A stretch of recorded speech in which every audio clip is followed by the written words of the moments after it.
Hello and welcome to the Thursday edition of the Locker Room on Voice of the People TV. I am Jerry Arpelioheim, your go-to host for all things football, and today we've got some exciting stories and breaking news to dive into. We'll be discussing ex-Chelsea star who slammed Victor Boniface, urging the Super Eagles and the next Super Eagles coach to find a better replacement alternative for Victor Osimhen, and that is a bold statement. It means I will be taking a look at what it means for the future of the Super Eagles and Nigeria's striking options.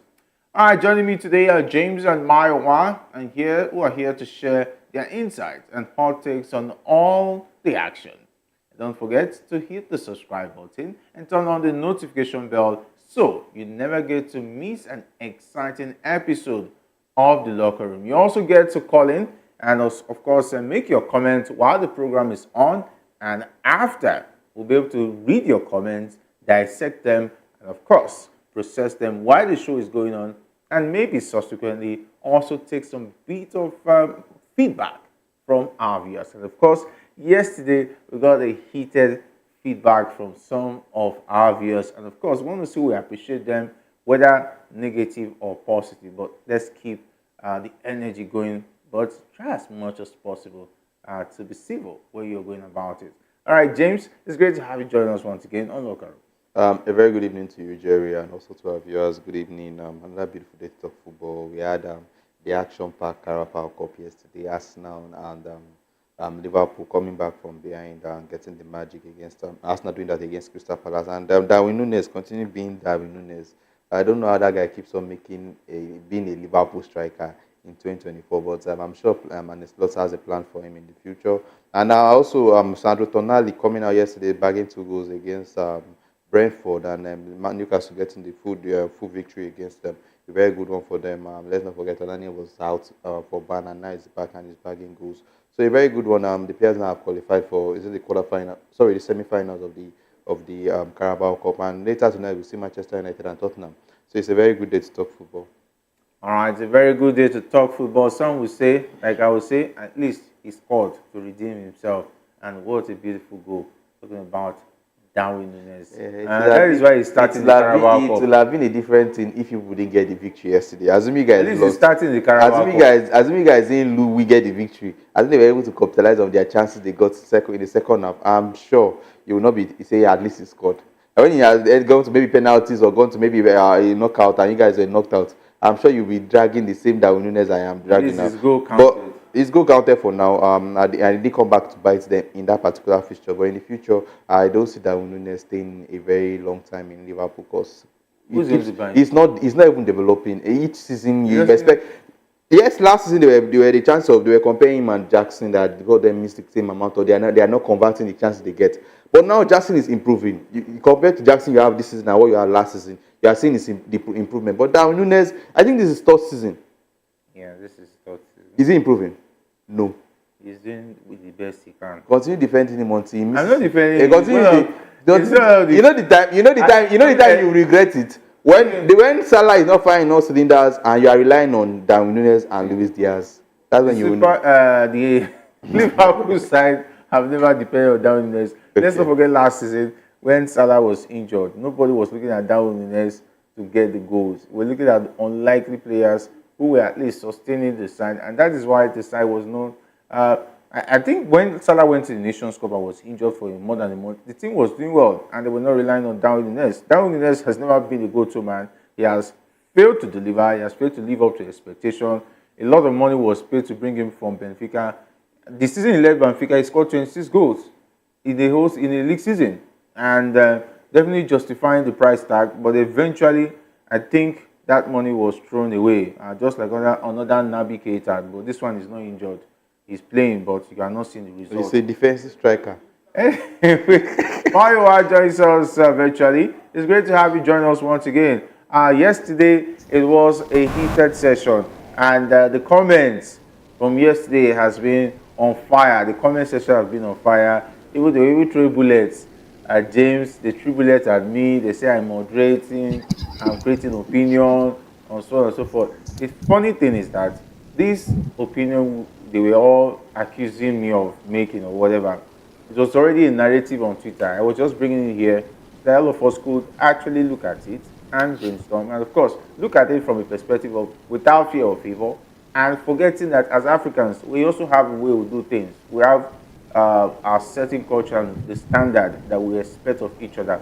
Doesn't mean that you're being judged, but you are being told to do what is right, whether it favors you or makes you happy or not. Definitely, everybody is also entitled to their opinion. My wife, is great to have you join us. It's always amazing to be here. I saw some of the comments, and it made me smile. We are in the business of giving opinion, and obviously, most of the time when you give your opinion, if it doesn't goes well, you are putting yourself out there to get the shot. It's understandable. I understand, but the fact still remains that we cannot stop but give our opinion about things. But that on the side, Liverpool already step in the semi-final. Firing on Oslinda and winning their game. I know Jerry will be happy, but I know probably be happy with the result. Good result. Yeah, definitely be happy with the result. Are you not happy with the result that you are in the semi-finals? You'll be happy now. Definitely. One leg to the final. Yeah. However, there's a particular Manchester United that is qualifying today, and probably maybe we'll get to meet again. And Amorim against a coach that doesn't lose in second season. This might be the only trophy available for him. You guys just have mercy on him. Let him win. The same coach that has not been consistent. I mean, but it's also good that we saw Gabriel Jesus yesterday coming back and scoring a hat trick. I hope Arteta gives him an opportunity in that particular team. But in any case, like I always say, it's a good Thursday to talk football. Thank you for having me. All right, let's start off with the Super Eagles, where the senior national team of Nigeria is getting set to resume their campaign for the 2026 World Cup qualifiers. And a note of warning has been sounded to the coach who will be at the helm. Austin Eguavoen, who handled the team all through the qualifiers for the AFCON, will return to his main role as the technical director of the Nigerian Football Federation, with a foreign coach expected to be engaged. Like we exclusively reported, the NFF has already set the wheel in motion for the appointment of a new coach by opening talks with prospective sponsors for the payment of the wages of the coach, who is expected to be in place by January. The coach has been warned to ditch Bayer Leverkusen forward Victor Boniface as an alternative for the team's top striker, Victor Osimhen, by a former fan favorite of the team, talking about Celestin Babayaro. Babayaro said that with the Super Eagles spot in the World Cup qualifiers group, having a player like Boniface who haven't shown enough commitment in the Nigerian shirt could likely backfire in the event of Osimhen picking up a knock. Imagine Osimhen is injured and we need a striker going into the game against Rwanda. What will be the fate of Nigerians if they are going to be banking on Boniface to qualify the team with his goals for the World Cup? Do you agree with Babayaro that the next coach should start looking for alternative as we speak? Definitely. The thing is they have given Boniface a whole lot of opportunity. And, some people might come out and say, Jerry, you're always on the case of Boniface and just of that. I mean, you are not Babayaro. Babayaro has played the game and he knows what he's talking about. Victor Boniface has been given a chance over and over again, and he has not been able to deliver. Yes, I have some sympathy for him because the way he's been deployed does not suit him and the rest of that. However, we are in the business of trying to get a miracle out of nothing. So we need all our players to be firing on us. We cannot be banking on a Victor Boniface that has refused, to be able to step up when he's given the opportunity in the national team. I think we start looking at other players in Europe that probably that we know they are delivering in their club. Yes, Victor Boniface is delivering in his club. However, he has not been able to translate that into the national team. Probably we should look at other players that are delivering in their club, bring them in, and let's see if they can. There's a particular guy that plays for Rangers, and Denzel. He has been very fantastic for Rangers, and he's still yet to get, a column for the Super Eagles. These are the people we will look at in terms of people that can deliver the goals for us. So for me personally, I think I want to agree with Victor, a Babayaro, a Celestine Babayaro, because to be honest with you, we need those that can show up. God forbid Osimhen gets a knock, who scores the goals for us? Apart from Ademola Lookman, who scores the goals for us? We need a top nine that can do the job, and a Victor Boniface cannot do it. So I probably, if I'm the coach, if I'm even inviting Boniface, I probably have another, substitute that probably be able to step in for a Victor Osimhen should the case is not available. All right, James, if you are going into a crucial World Cup qualifier, would you bank on Victor Boniface? Do you agree with Celestine Babayaro? I think he has a point. Boniface has given a little bit of chance to prove himself, and in those games, he's yet to live up to the billing, live up to copy, a replicate of what he does in his club side in the national team. But I still want to cut him some slack. It's just I think he has played about just 10 games or 9 games for the Super Eagles, and it's still early for us to throw him out of the Super Eagles. There are still players that are in that same attacking roles that we think should be kept out. I shouldn't be making it into those courts. Players like Kelechi Iheanacho, what are they still doing? That spot of Kelechi Iheanacho should be given to another attacker. Yes, we have players that are doing it in Suidesa and the rest that can come in and fill in those positions. But you will not want to take away from Boniface that is still the same Boniface that bags goals in the German Bundesliga. So if he's not getting it yet in the Super Eagles, obviously in time he's going to get it. Kelechi Iheanacho is not even bagging goals for his club side. So when do you think he's going to get back goals for the Super Eagles? So I will still want to have players like Boniface on bench, and in case of something happens, than to have someone like Kelechi Iheanacho on the bench. And it's pretty sad that our other players are yet to turn up. They are not turning up in their club side. Taiwo Aboni, injury crisis, and currently Chris Wood has been firing all cylinders for the Nottingham Forest. Even the opportunities he gets to play in the cup competition, I think Nottingham Forest are even practically out of all cup competitions. So he barely gets minutes in the EPL to play for Nottingham Forest.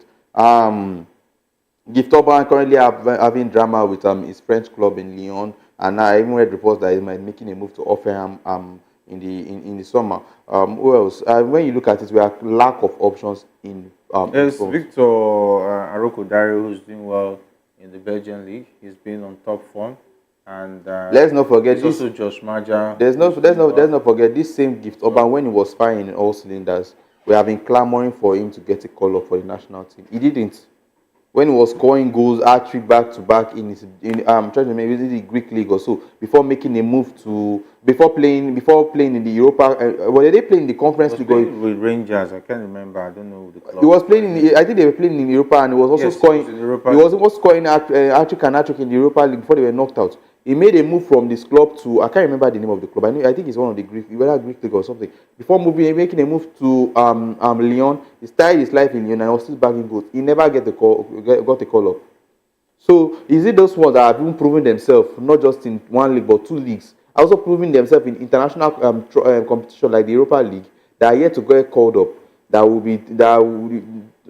have banking now, they will call on someone like Aroko-Dario from where he is. Looking at this, I think the NFF technical team need to do more. We need to stop giving players because of their OGs or because of what they bring to camp, because of the money or something they are coming to share into camp. Giving those slots out. Because to me, I don't believe. I'll be sad. To be sad that they invite Kelechi Iheanacho a match. At least up to now, he has not scored in the Spanish La Liga, and he has January and February before to prove himself. And I don't think in January and February he'll be able to score at least 6 goals. So what are you inviting him for? He had minutes against Benin Republic and in Rwanda. What did he do in those 2 games? You should be. I think Babayaro should be throwing this to other players who have not even proven themselves in their club sides that are still coming to the national team. I think that's when I will support him 100%. Yes, Boniface needs to step up, but he can cut him some slack. I think he has played about 9 or 10 matches for the Super Eagles. He's about 23 or 24. So there's still a lot of room for him to improve and to grow. You need to give him time for him to understand and settle, and before he starts delivering goals. Yes, he's bagging the goals in the German Bundesliga. At least there's hope that you know that okay, maybe one day when he finds the right thing, when he gets understand the system in the national team, he'll be bagging those goals. Kelechi Iheanacho plus Spanish La Liga, or even plus the EPL. Sorry, the championship where they were last season. He was not even scoring.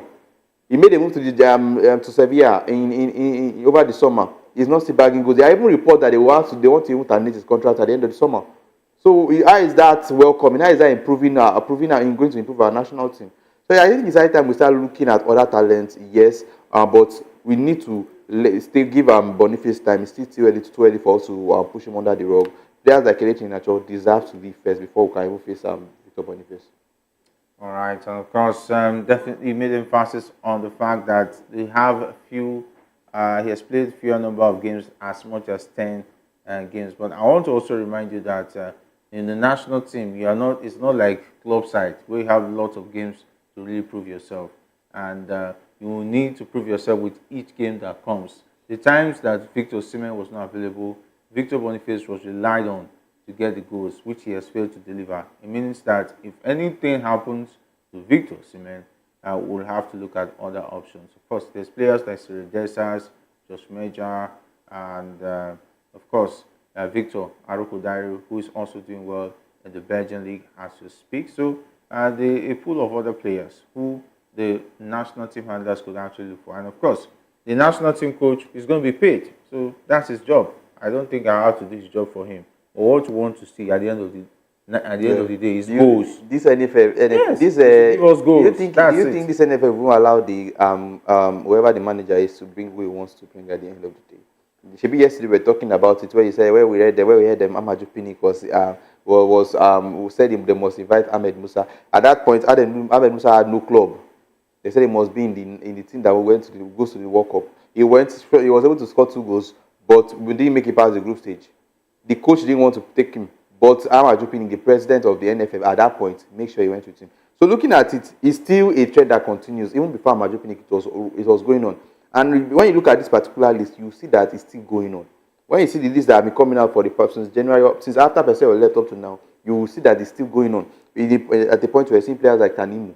At a point, we never knew who Tanimu was. The first time we saw Tanimu was playing in Tanzanian League in Africa. Tanzanian League is making Super Eagles call up. And NPFL player cannot make a call up. That's what they are telling. Who were the technical directors that went to watch him in that Tanzania league in those games he played? After that, after the game, after we saw we were criticizing and many Nigerians were like, "Who is Tanimu? Who is Tanimu?" They were quick to upgrade him to Corey Town. He has not played. I don't think he has played any game for the Corey Town till now. Maybe he's the one that even paid his transfer fee to that place. Who knows? He's doing the work of a ball boy. And these are players that they will call to. He was now. I think it's just one of our listing, one of our call up list. He missed. I think that was the last one. Every list then has been. It was the last game. He was not in the last one. He came. He was around. They were showing pictures of him. He was still around. Yes, he was around the team. He was invited. Let's not forget. So when you look at this, you will know that the NFF are yet to get their hands off of what's going on. So even if you invite I will not be surprised that's one of the reasons why they have not gotten a top coach. Because they've said money is not the problem, that they have sponsors. And no coach will want to look at this particular talent of Super Eagles and say, no, I don't want to manage these boys. Because obviously you have your attack sorted out, you have your defense, you have your goalkeeping, you have your defensive midfield sorted out. The only thing you worry about is getting someone that will create chances for the attackers, a creative midfielder, and that's the only thing. So most African teams cannot even boast of a good team. As a team as good as the Super Eagles at this point. So for the NFF to tell us that they cannot get the coach in 9 months, that means there's something going on in the deals they are presenting to those coaches. Anyway, let's keep watching and see how everything pans out.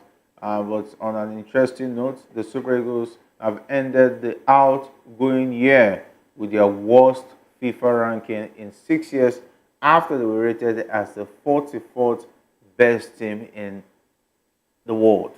And they are also 5th ranked team in Africa. The Super Eagles won 9, drew 4, and lost 5 matches in the outgoing year 2024. Ironically, the 3-time African champions started 2024 in a high when they reached the final of the delayed 2023 AFCON in Cote d'Ivoire. That will earn them a decent ranking of 28 in the global ratings, and they have since qualified for the 2025 AFCON in Morocco after they won their qualifying group. However, the Achilles heel has been a lackluster 2026 World Cup qualifying campaign during which they failed to win a game after 4 rounds of matches. They now languish second from bottom in the World Cup qualifying series. Maiwa, definitely some would say things are falling apart as far as the rankings and say about the Eagles' performance in the year 2024. Well, the thing is, I'm not surprised. After the Nations Cup, I think everything has been stagnated, and it's not unconnected to the unseriousness of the NFF. I mean, if we are still talking about hiring a coach by now, since February, that's more than 10 months, and 2025 is just about 11, 12 days away, and we're talking about coach, and we don't even know when they will hire that particular coach. And that's the reason why everything has stagnated. That's the reason why we've not been performing so well. Even the local coach that they managed to hire never got the support. A Guavon that came out to bail them never got the support. I'm not surprised. The where we are now is not unconnected to what GNFF has been doing. If you have gotten our house in order, they're probably gotten those qualification rights. And also, even where we are right now, yes, a lot of people might say Parcero contributed to it and the rest of that. He didn't do well where we started out. However, the last discussion, the last talking point, we're talking about players that don't deserve to be in the national team. And Amadou Pini came out yesterday boasting that, him influencing player, him influencing selections in the national team. And we saw a whole lot of that during this particular period. Since after the Nations Cup, a whole lot of players were making the team, and they even contributed to our downfall. I mean, I can never forget how Taimu contributed to what's happening to us right now, because in those games that he played, he was so horrible, and gave away a whole lot of chances, and that's why we are where we are right now. And this is not unconnected to NFF officials, top officials influencing player selection, because a lot of players on that particular team, they do not deserve to be there. So where we are right now is a function of the ineffectiveness of our NFF, and that's the reason why where we that's the reason why we are on the 44th position. I just hope going forward they answer football, they put their house in order. Probably we can play ourselves to get the World Cup qualification, or even probably maybe a playoff spot. But as it is now, if they continue to do the same thing, the way they behaved in 2024, if they continue like that in 2025, we might even get lower on the ranking if things are not put in, if things are not done properly. All right, and of course, all the way to end the year for the Super Eagles. A pretty sad one. A team that went to the finals of the AFCON is lingering in this particular position on the FIFA ranking. It's very sad. And when you consider the talent that we have, it's sad that we're in this position. And it's not looking like it's getting better. It is not getting better. Let's not forget this particular NFF told us that in the first week of December, we'll be getting to know our coach. When we are approaching December, they said in the end of December, we'll be getting to know our coach. First week of December, we're getting reports that it will be before the new year. We are still waiting for when do we stop all this drama? Choco NFF that didn't get a coach since February till now. Are they the one that are promising us a coach in December? I told you when we were talking about it, I was telling you that I would not be surprised on the particular day in March when the particular period they fix for the international games, they qualify and World Cup qualifiers. I will not be surprised I see Guavon and Fidelis on the touchline again, because this house is looking like this NFF don't know what they are doing. And let's not forget, in the space of this period, I've heard reports where Amevena came out to say that one of the reasons he didn't take the job is because of the position we are in the World Cup. A country that is an FA that is trying to qualify from the most difficult situations of all time is here to appoint a coach barely 2 months into those games. And do you think it's going to get better? Obviously, it's going to get worse, because for me, I've taken my mind off the World Cup, and it's looking like we're not going to make it. When we don't make it, what happens to the ranking? We are going down. It's going to get worse, and it's embarrassing that this particular set of talent, we are producing the African Best Player of the Year back to back, and those African Best Players of the Year cannot play in the World Cup for 2 consecutive years. When does it get better? You tell me, when does it get better? At this point, we need to focus on the NFF. Let them tell us what they want. If they don't want us to play football, if they don't want to get in their location, let them tell us, so that we'll take our minds off the Super Eagles and focus on somebody else. If you're going to be supporting Ghana, let's know. Even the Ghana self, it's not that they are doing well. So at this point, let us know what we are doing. The NFF is sad that the NFF they are not even making things better. They are not making anything better. They said they have the money. Where is the coach? A coach took you to the finals of the AFCON. You said you cannot continue with him. And since then, you have not gotten a coach. And let's not forget, they knew they were not going to continue with the Pesero after the AFCON. But what arrangements were put in place? Just imagine after Pesero left in February, they got another coach. We would not have lost those games that Finidi was trying to animo in those games, and we didn't get the victory. We would have been in a better position in the World Cup qualifiers at this point. But no, they decided to go and play. Let's just leave the NFF. At this point, let's just see what they want to do at the end of this month. This month. We are barely 2 weeks away from the end of this month. They shifted to January. They shifted to January, Abby. January, yeah. By January, they will shift to February. From February, they will now say, let's just manage Eguavon. We are here to get the top choice that we need that will take our football to the next level. We'll go with Eguavon. We'll draw one, lose one. We'll draw one. Even if we draw one match and win the rest of the games, we are not qualifying. Maybe they want to ask World Bank or IMF for loan to hire a coach. But they said they don't have problem with the money, that they have a sponsor. The federal government is showing them example. When they are having issues back home, they can go to IMF. Say Mariwa, they can go to IMF or World Bank to borrow money to hire a coach. Maybe when they win the World Cup, they will pay back the loan, or they will be paying back instrumentally. Well, the thing is there's nothing for them to go to IMF. If they're trying to do that, they just probably want to plunge us into more debt. The 20 billion that they gave them, they've not been able to give an account of it. The money we got from getting to the finals of the Nations Cup, they are talking about sharing in December.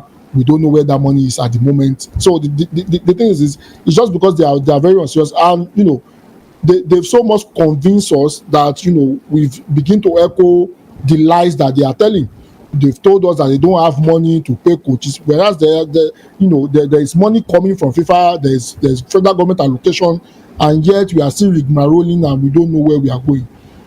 The bottom line is this: the guys in the NFF, they are not competent. If they are competent and they are serious about our football, we will not be in this situation right now. It will be a shame.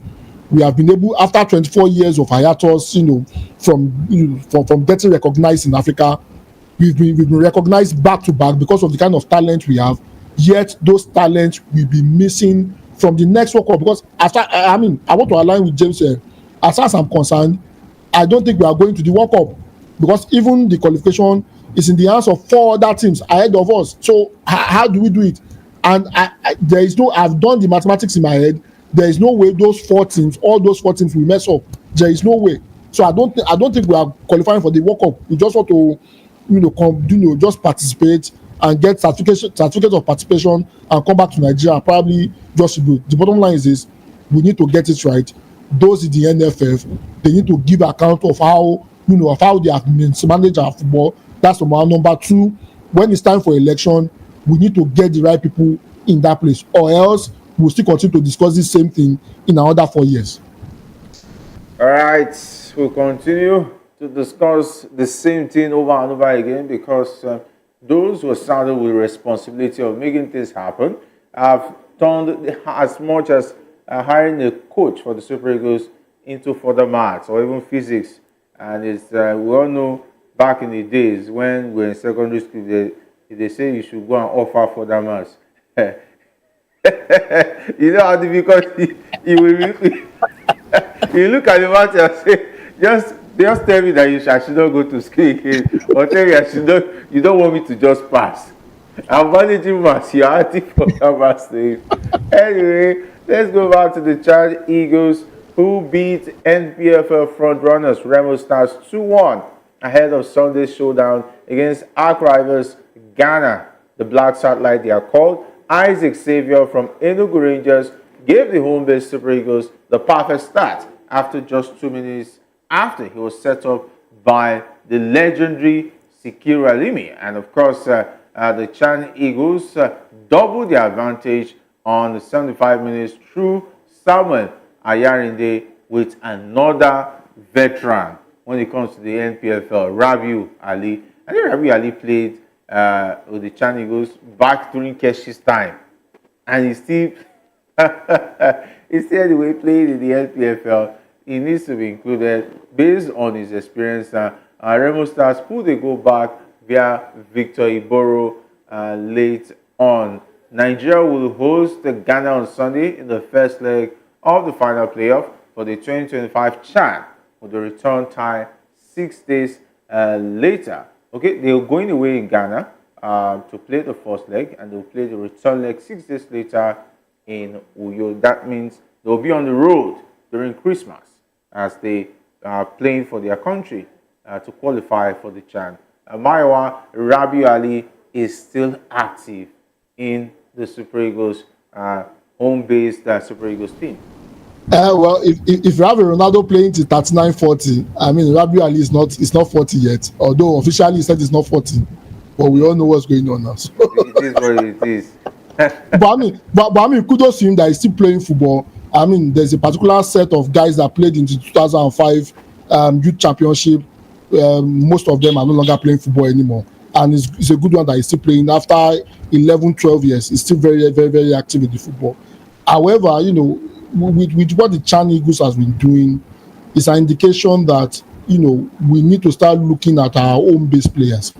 And the reason why I'm saying this is this: I look at, you know, the list of players that were invited for the qualifiers.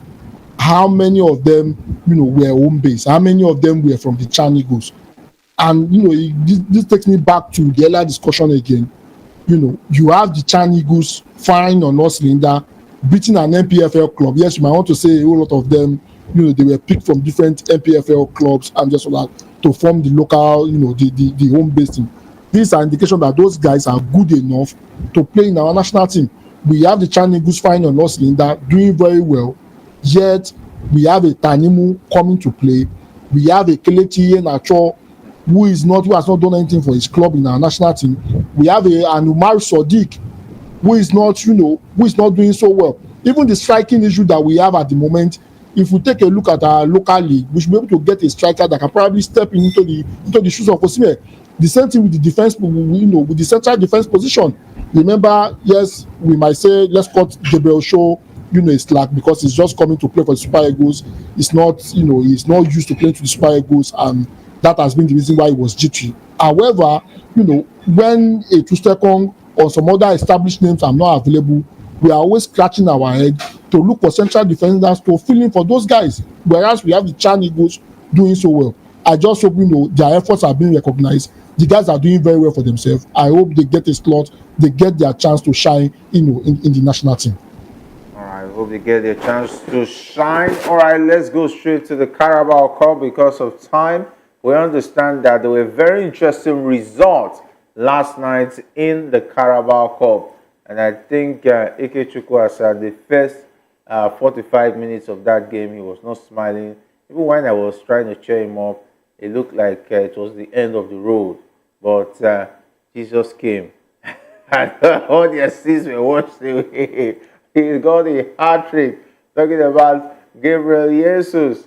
And of course, giving Mikel Arteta and the fans hope of a better tomorrow after he scored a hat-trick. And let's not forget the Brazilian has not scored in a long time. He has been on public holiday. Would I say sabbatical when it comes to scoring goals? But it seems like he chose the Christmas season to start doing Black Friday for talking about the Arsenal fans. What a way to do it with a hat-trick in that well-deserved 4-2 victory. And Mikel Arteta had to make a lot of changes. Odegaard had to be brought into that game, and even Bukayo Saka to really change the fortunes of the side. Crystal Palace were going to shock Arsenal, but definitely as fate to have it, Jesus is the reason for the season. When you look at this particular Arsenal side, I was not surprised. Early on, Mateta was able to convert a goal for them, and it was looking like Arsenal were not going to have the day, but the pressure would finally told on Crystal Palace, and Gabriel Jesus was able to convert the chances he got. The second goal, controversial, offside. There's no VAR in Carabao Cup, but a good one for Arsenal, and I think a very important one for Gabriel Jesus. We already spoke about the fact that the players are not turning up. That any day that Saka does not turn up, then they're having a bad day. Credits to Gabriel Jesus yesterday, was able to step up and able to get the goals, and there he is shining his 32. Let's see how they can move on That's from his this first particular. man of the match in how many seasons? Why are you bringing up? Why are you bringing the record up for them? I can't remember. Anyway, he scored He that. scored that trick, and they are qualified to the semi-finals of the Yes, Carabao they Cup. gave him. I think now, I think it's good that Arteta is taking this competition serious, and I was bringing the likes of Saliba in the second half, and also Saka and Odegaard. So I think he shows that he's taking the competition serious, that he does not want to be crashed out at this. I don't want to crash out at this point, and maybe they can at least boast of one silverware at the end of the day, because it's looking like the Premier League is far-fetched for them at this point. Anyway, Mikel Arteta has said that if they win this one, it could actually propel them in their fight to talking about win the Premier League. With what you saw yesterday, my one, can we say that this is an inspiring one for us now? I think this is probably a defining moment for them, because the thing is about 2 days ago I was throwing jabs at Ikechukwu, telling him that Arsenal might not win anything this season and just for that. And to be honest with you, the optics is not going well for them at the moment. They are far off in the EPL, unless maybe a Chelsea or a Liverpool mess up. That's when they will catch up, and this is the opportunity to be able to win a silverware. And remember, Arteta was asked a question as regards, he has been with Arsenal for 5 years, what has he won? He was listing Community Shield as a cup, and I was scratching my head, what is wrong with this guy? I mean, that response shows a coach that lacks ambition if you are counting Community Shield as a trophy, which doesn't make any logical sense for me. So it's a good one that Jesus showed up yesterday and delivered Arsenal. If not, they might probably be kicked out of the Carabao Cup, and that might be the end of their season, because I don't see them winning anything apart from the Carabao Cup. And it's a good one also for Jesus coming up. He's had a very terrible 9 months. Injuries, his performance level has dropped, but it's a good one that he's coming back. I hope he gets the opportunity with the Arsenal side again. Congratulations to him. I'm really happy for him that to see him get a hat-trick and probably start building his confidence back. He knows transfer window will open. That's scope. He does not want them to sell him in January. Transfer window will open in January. He knows that if he does not start, it's not even the transfer window. See, the thing is this: we have said it over and over again. Arsenal, Arteta is not a serious-minded coach, and that's the reason why the only cup will probably be the Carabao Cup. That is if the likes of Amorim and a Slot does not take it away from him. The fact is this: if you want to do well, in the EPL, if you want to challenge across in all competitions, you have to get strikers that can deliver the goals for you. He does not have a guaranteed player that can deliver 20-25 goals for him. He doesn't have, and he's being stubborn, not trying to get quality players that can do the job, which does not make any sense. If January transfer window open and he does not go for a marquee striker that can deliver the goals for them, they will continue to go around the circle and not know the way out, and that's just the honest truth. if at the end of the season Arsenal cannot boast of one trophy, one silverware at the end of the season, I think question needs to be asked. The amount of money he has spent in the past 6 years he has been at the club, and he will be boasting of Community Shield. I don't understand. The Community Shield is not like he won the FA Cup.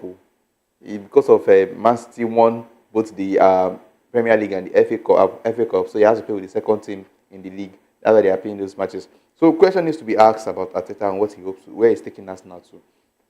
I've said it before. If Arsenal had backed Unai Emery the way they are backing Arteta, they would have gotten something, at least a very good silverware at this point, or some they would have gotten a direction in their particular team. Looking at the last summer, where they used almost 4 months chasing Calafiori before when the Euros started, till after the Euros and about how many weeks before the Premier League started, that's when they signed Calafiori. When you know the main issue, you are a team that is looking to win the Premier League, should be looking for a striker that can deliver at least 20 goals. Gabriel Jesus and Kai Havertz together, it is by force they will give you 20 goals in one season. You are banking on just Bukayo Saka and maybe corner kicks because of you are now good at scoring set piece. You are banking on those two to give you they give you the league. Well, I just hope that they get an eye opener and they know what they are doing in the summer, or maybe in January, you put a striker that can give them those things there. Of course, Odegaard, when you look at their game, Odegaard is creating chances upon chances, but they don't have a competent number 9 that will convert those chances. Let's just hope Arteta knows what he's doing at the end of the day. And for them winning this Carabao Cup, it's almost impossible because Arne Slot, with what he did yesterday, able to field another 11 and getting the result against a Southampton coach that's trying to prove himself, though he's the assistant. Getting the result against them shows you that he knows what he's doing. And when now he's in the semi-finals, they play maybe they play Manchester United or Tottenham in the semi-finals, they get the result and go to the finals. Who do you think is going to stop them? Arsenal. Let's see. Arsenal has what it takes. They don't have anything. Okay. Anyway, they don't have anything. I will never take Arsenal serious if they want to win anything serious. For Newcastle United, the manager of the house says that the team are finally starting to see the best of Sandro Tonali as they booked their place in the semi-finals of the Carabao Cup with a 3-1 victory over Brentford at St. James Park. And I think Tonali is beginning to show the stuff is actually made of firework. Since he came back from the 9 month ban, I mean, he has not been consistent. He did a couple of things, in Europe, scoring some fantastic goals and the rest of that. However, since then, he had some injury concern. He has gone off again. Came back. He has not been that consistent. But it's good that he's back. I hope he can remain consistent the way he played yesterday. I mean, Tonali on a very good day, is somebody you can rely on. Is somebody you can bank on that can get the goals for you. Sometimes he shows those brilliance. He shows flashes of those brilliance. However, a whole lot of time because he's not that consistent. That's the reason why he's struggling. And also, even the Newcastle team as a whole, sometimes when you expect them to give you, a star performance, they end up behaving like a cat that the rain has beaten. And that's the reason why I'm still saying it. Probably by the end of the season, if what's the name now, Eddie Howe is not able to nail down a title or a trophy or whatever it is, I think the owners of Newcastle might probably want to part ways with it because he has spent a whole lot of money bringing a whole lot of players, and yet you cannot get a consistent result for Newcastle. This week they are good. Next week, they are very, very horrible. I just hope Tonali can remain consistent, and the Newcastle team and Eddie himself can bring about consistency in that particular Newcastle because they've spent a whole lot, and for 3 years they've not been able to deliver anything. All right, so let's see how that one pounds out. Of course, Darwin Núñez has set Liverpool on the path of victory over Southampton as Andy Slot side reached the Carabao Cup semi-finals. Núñez ended his 6-game barren run as he and Harvey Elliott scored to give Liverpool firm control in the first half, although Cameron Archer later pulled the goal back to give the host some bit of hope. And Southampton were led by interim manager Simon Rusk following the sacking of Russell Martin after Sunday's 5-0 home defeat by Tottenham Hotspur. Okay, Liverpool are through to the semi-finals as well. But the big story is Manchester United up against Tottenham Hotspur. It's going to be happening at the White Hart Lane tonight.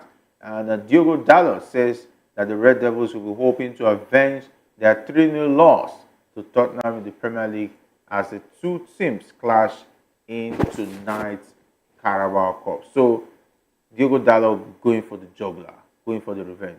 He should have Messi or Ange Postecoglou, who wants to win a trophy in his second season. It's not this one. I'm sure whether Amorim likes it or not, I know one part of his mind will be wishing to end the season with a silverware. And when you are looking at ending a season in the silverware, I think the easiest place to get it is the Carabao Cup. The Carabao Cup is like one of the easiest positions to, and now they're in the quarterfinals. A victory against Tottenham takes them to the semi-finals and up to the finals. So looking at this particular game, I know the Amorim want to feel the strong 11. Want to get the confidence of the boys. Now that after the victory they got against Man City over the weekend, I'm sure they are in high spirits for this particular game. So I'm sure it's going to be an interesting match. Ange Postecoglou, after the victory they had against Southampton, they were able to dispatch them over the weekend. I think 5-0 or no or something. Both teams are in high speed for this particular for the particular game, but it's a game that Amorim knows he has a lot to offer. He wants to put the boys in the same spirit they have been over weeks. The victory against Man City is one key one for them in this particular one. So let's see what's going to happen. And Tottenham is one club you don't know what to expect. Maybe the game tonight now they will go and become prime Barcelona, or maybe they will go and become a Southampton side overnight. But it's going to be an interesting one to watch, definitely. So we'll be looking at this particular one. All right, Maiwa Ange Postecoglou will be looking forward to his trophy in his second season. But it looks like Diogo Dalot is having plans to stop that from happening. Godolov to take away revenge from his mind. Revenge will not do anything. To probably put you in a state where you are very anxious. But like James rightly said, you don't know the Tottenham you will get. One thing that has plagued Tottenham all season is their inconsistency. Today you might get you might get a prime, Barcelona like Tottenham that can dispatch any team, and the next one you can get, a Southampton Tottenham that doesn't know left from right. However, I think Ruben Amorim will go all out for this particular game. He has a whole lot of points to prove. Tottenham is very inconsistent rather. There is a Manchester United that you can begin to see a level of consistency even when they are exposed, even when they were exposed against a Nottingham Forest team. They kept on playing they kept on playing the way the manager wanted them to play. The manager is not a manager that wants to panic. There's a level of consistency in how Manchester United play now, and that's the reason why I feel they might have an edge over a Tottenham Hotspur, because you don't know what you get. It's going to be a very difficult game, but I think with coming from the high of defeating a Manchester City team and playing very well in that particular game, I think I'll probably give Manchester United. I'll probably tip Manchester United to win. Probably maybe a 2-1 or a 3-1. All right, maybe it's still 1-0 victory in favor of Manchester United. In the words of Maiwa, maybe a victory for Ange Postecoglou will be an interesting read. And but for Ruben Amorim's situation, it would make sense if he continues to get a win on top of. I think they won against Manchester City in their last Premier League game. So if he loses to Tottenham, they will say, "What is going on? Is he doing Robin Hood style? Is he introducing Robin Hood style in England?" All right, let's talk about the Conference League. Chelsea takes on Shamrock Rovers at Stamford Bridge tonight. The fixture pits together two of the best defenses in the competition, with only Legia Warsaw having conceded fewer goals than both of them. As the clear favourite to win the Conference League this season, Chelsea have backed up the pre-tournament tag with 5 wins from 5 on the continent so far. Doing so with a B team makes it even more impressive, considering that manager Enzo Maresca has guided them to the top of the chart without needing the services of Cole Palmer, Nicholas Jackson, and Moises Caicedo. The Blues remain the only team in the competition with a 100% record, and that means direct progression to the last 16 is secured. With top spot, all that is left to play for. A point will be enough for Chelsea to see them top the 36-team standings, as long as Victoria Gomeres do not beat Fiorentina by a 10-goal margin, an occurrence which simply will not happen. But it is what it is. This is not Nigerian League sealed or league where we had. I think there was a police machine team that played 88 something back then. That was from years ago. I'm sure. Enzo Maresca, a very smart manager. This is a game where he will rest or his top players, because we know what comes with December. A lot of fixtures from next week, from this weekend. Obviously, these guys are going to be playing games every day. So this particular game is a game that he does not even need to win, but he's still going to spill an 11 that can do the job, but that can obviously get them a draw or win. So they've qualified already. So at this point, they're just going to go and enjoy themselves, catch cruise, entertain the fans, obviously. entertain the fans obviously and just get whatever they can get from the fans. I don't expect to see the top players playing this particular game. From the beginning of the competition, Conference League, I don't think Kopama has even registered in this particular one. So looking at it, it shows you that they want to rest him for the Premier League and get whatever talent, the likes of Magui, George, and the rest. These are the players, Chukwemeka, these are the players we'll be seeing in this particular game. So just entertain the fans and rest the top players for the EPL in the weekend. All right, Maiwa Chelsea takes on Shamrock Rovers. It's some would say it's already a walkover, but they'll have to play that game. Talking about Chelsea, would they have even seaside, not even beat him? You know, Chelsea is more like there's a meme going on, being shared online with somebody wearing the NYSC uniform, sitting down in a preschool class, learning with them. Obviously, that's how Chelsea look like in this particular Conference League. I think a whole lot of teams are below them, and they are proving to be a very big team in that particular league. Kudos to Enzo Maresca, and he's been able to bring about unity in that particular team.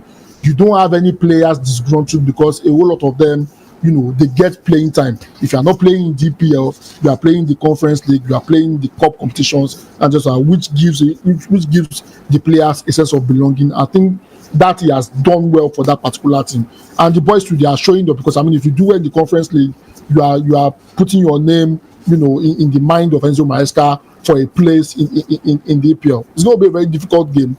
Shamrock Rovers too, they've been very consistent in that particular league. They are one of the teams with fewer goals conceded. It's going to be a very difficult game, but I think Chelsea has enough firepower to be able to dispatch, Shamrock Rovers. As tomorrow's song will rise, they're already in the round of 16. It's just for them to, enjoy the atmosphere and probably keep their fans happy. I'll probably just pick up. I'll probably see them winning this particular game because I think they have enough quality to do it. All right, so time not really our friend. Would have loved to go on and on. I want to say big thanks, Maiwa, for being a part of the locker room today. It's always amazing to be here, and with Jesus back in the team now, I hope the three wise men probably come and deliver gifts to Arteta. Thank you for having me. That is if they don't miss their way. If it's Arsenal, they miss their way, don't worry. Once it's Arsenal, they will miss their way. It is what it is, right? Thanks, James, for also being part thank of the you show. for having me. All right, of course, big thanks to the guys behind the scene, not leaving out Shagun, Samuel, as well as Jeremiah and Ike Chuku. My name is Jerry Apelohai, and that's a wrap up on today's episode of The Locker Room. I hope you enjoyed the debate and insightful discussion. Don't forget to like, comment, and share your thoughts on the topics we covered today. Stay tuned for more exciting football action coming your way tomorrow. And like I always say, if not for anything at all, do it the sport.